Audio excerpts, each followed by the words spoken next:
ngiye kubasuhuza abakunzi ba Benja TV, mwatwa bari kwageza amakuru y'imyidagaduro igezweho mu Rwanda.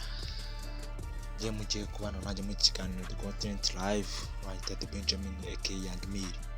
Uyu munsi hanze The Ben na Diamond ngiye kongera bahuriye mu gitaramo kimwe muri Comedy Store kizabera Rugogo Cricket mu gihugu cya Uganda. Ni amateka agiye kongera kwiyandika kongera guhera ku nshuro ya gatatu kuri stage n'abahise barahuriye mu Rwanda mu gihe twakiraga Trace Award. Bongera bahurira muri Uganda mu gitaramo cyiswe Coffee, none bagiye kongera bahurira mu gitaramo cya Comedy Store cya Alex Murangi yizihiza imyaka 10 amaze akora Comedy Store mu gisate cya comedian. Murabyumva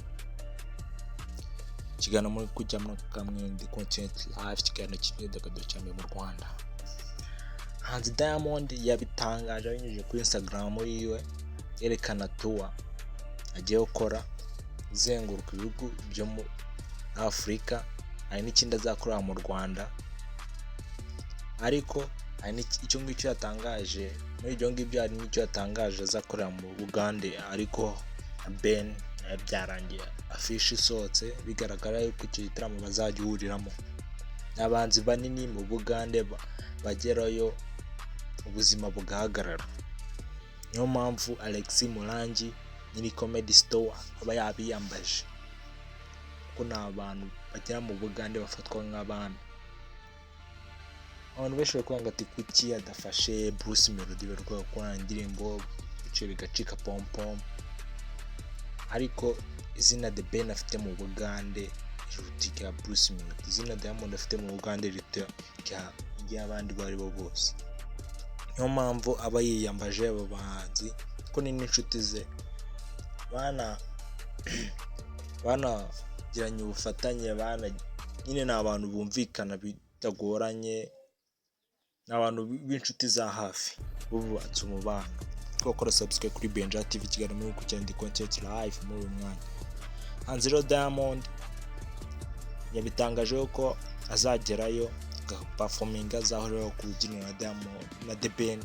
Ibintu byiza cyane kujya kubona The Ben na Diamond bajya gura kuri stage, nuko indirimbo yagiye igatetiza isi yose, igafata isi yose bita Why ya The Ben nubwo iri kuri YouTube channel ya Diamond, ko ni indirimbo nziza mu mateka ya East Africa. Diamond murabizi ko ari we muhanzi munini wa mbere muri East Africa, afite monthly listeners benshi kuri Spotify, Audiomack, Zabum Plays, Apple Music, Amazon, kuri YouTube niwe wa mbere, afite benshi arusha. Kasuku Media muramuzi, umwami w'abagore Jess Quizzy yagize atya aratangaza ati ngo bamuteye abasore batatu bamukubise ngo papa, ko yaraye kubyivugira ngati bankubise papa, ti umuntu ankubise akanyemeza ndemera, ngati nemeye abantu bankubise. Gatanu yakingaga ni umutwe no gukinga arinda nyine ko akangirika no hasi murahazi, ngo niho hantu yarindaga byatangirika. Ngati ngo warwana n'umwe warwana na babiri ukagerageza ko batatu ngo wapi, none ngo afite n'imbunda yari afite ubwoba. Babyitangarije yavuze ko Badrama ashaka ko ari ubiri nyuma yuko Badrama agiye kuranka uti yakandika ngati ubiri inyuma ni Badrama akavuga ngati ngo ni indirimbo yanjye murabizi kijinga rero nakoreshaga nyine mba ndi kwibutsa ibihe bya kera. Kasuka aravuga ngo turiya niwe wabikoze, nko gukora subscribe kuri Benja TV 7. Turiya niwe wabikoze ngati nanjye unyemeje ndemera, ngati nanjye sinzabura uburyo ngucinyaka, ngati nawe yamwije yuko azamucinya ikintu nyine akacyumva nyine tu.